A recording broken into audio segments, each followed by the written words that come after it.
This is sponsored by the New York Roadrunners Club, and a lot of people sign up to do the midnight run.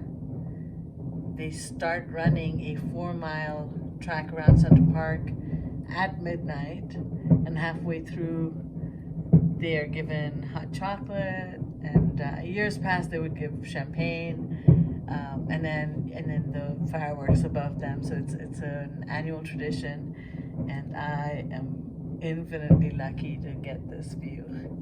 Look at that. Happy New Year! Wow.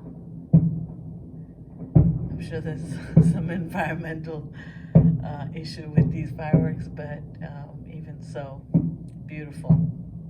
Wow.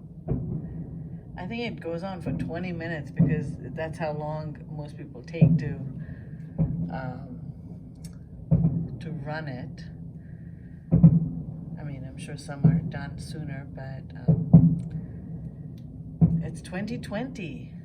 2020. Wow. The third decade of the 21st century. Jeez.